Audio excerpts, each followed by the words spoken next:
Well, England are preparing to face Senegal in the last 16 on Sunday. For more ahead of the game, we can go live to Rob Dorsett, who is out in Doha for us. Hi there, over to you, Rob.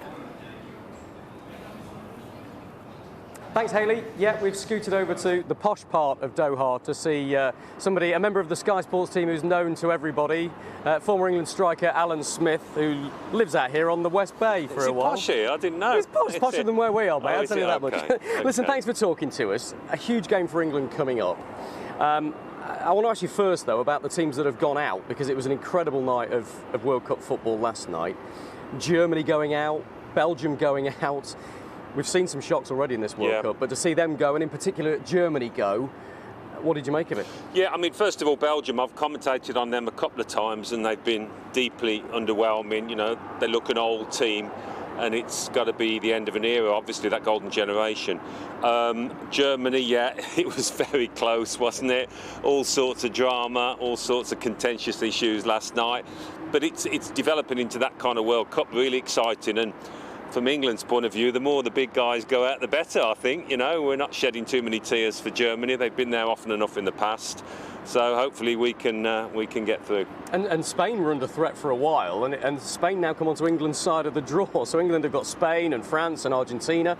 In Russia, England had a much easier route. They did. It's a tough route this time, isn't it? It is, yes. But, I mean, it's a cliche. You've got to beat the best to get there.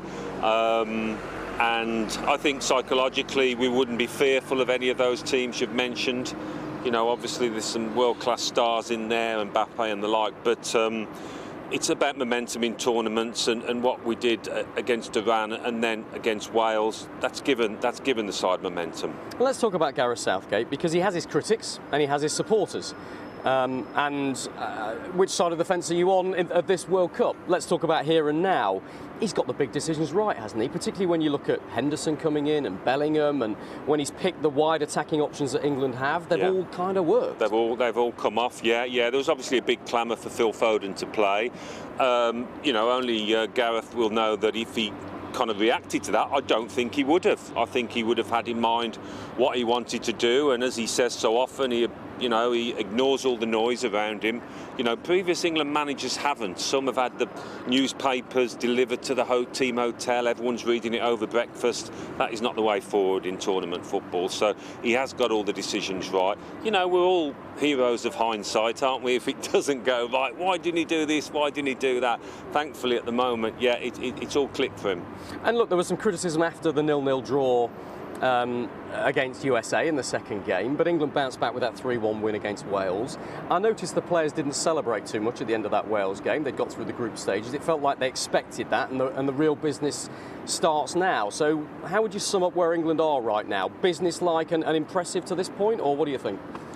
They've done the job. They've topped the group, a group that we all expected them to top, and that's not always happened in the past. So yeah, I don't think any team has been sensational in all three matches.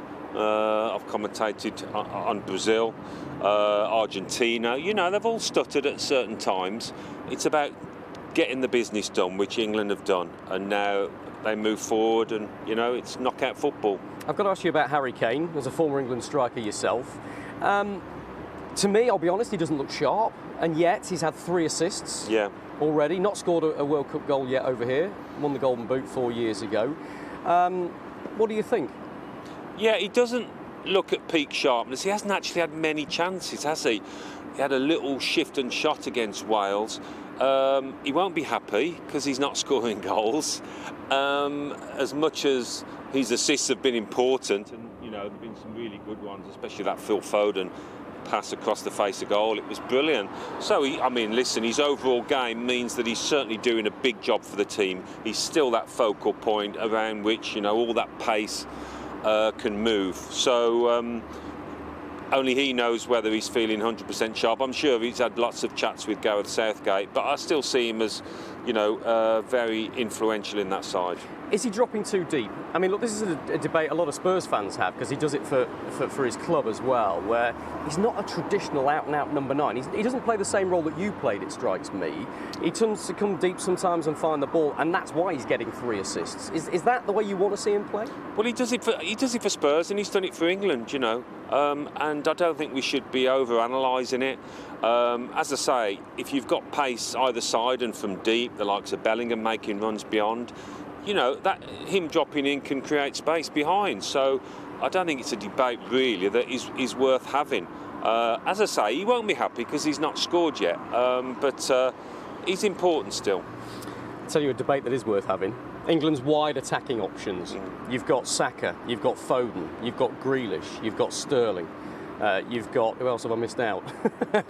Saka, Foden, Grealish, Rashford. Sterling and Rashford, of course, who's probably the most in form of all of them. 5 players that would get into most World Cup starting 11s. Which 2 would you go for against Senegal?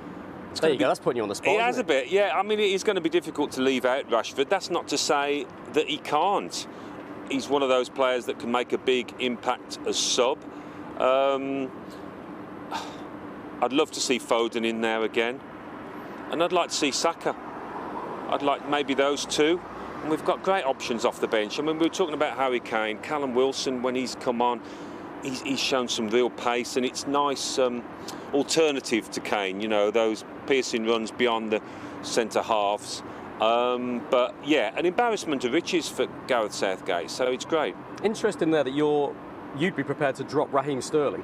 Something that Gareth Southgate has very rarely done. Yeah. I mean, look, we're doing a piece for SkySports.com where I'm looking at some of the stats, and other than Harry Kane, Raheem Sterling has played more games, more starts, more minutes for England under Southgate's regime than anybody else. Yeah. He's his go-to man for big matches. It'd be a big call to drop him for Senegal, wouldn't it? Yeah, especially given his experience. But it might be time to pass the baton for this one game. We'll see. You know, he's never disappointed, let Gareth Southgate down in the past. But of all those names that we've been talking about, perhaps he's been the one that hasn't quite hit his straps. But it's knockout football. There's pressure in the air, tension. He might be his go-to man. We'll see. Talk to me about Senegal then. You've commentated on them in this tournament once, I think, so far. What's your impression of them? They're lacking missing a couple of players as well. Obviously, Sadio Mane being out. There's few teams, quite a few, that are good in most areas of the pitch, but they haven't got a centre forward. Mexico suffered from that. So Boulaye Dia has been the man that's played through the middle. You know, he's done okay, worked hard, but not top class. Ismail Assar, the Watford lad on the left, has been their standout performer. He's a real handful. And, you know, that joust with Kyle Walker, I think, will be fascinating. But in the middle of the park, yeah, Idrissa Gana Gueye, he's out, isn't he? They're a really well-organised, hard-working team. Haven't conceded many goals in qualifying, I don't think. So it'll be a tough nut to crack. England's toughest challenge so far? Yeah, I mean, we had a bit of a run around against the States, didn't we? But given that it's knockout football, listen, an early-ish goal can really open things up. So if we can get that, it might be more comfortable than otherwise.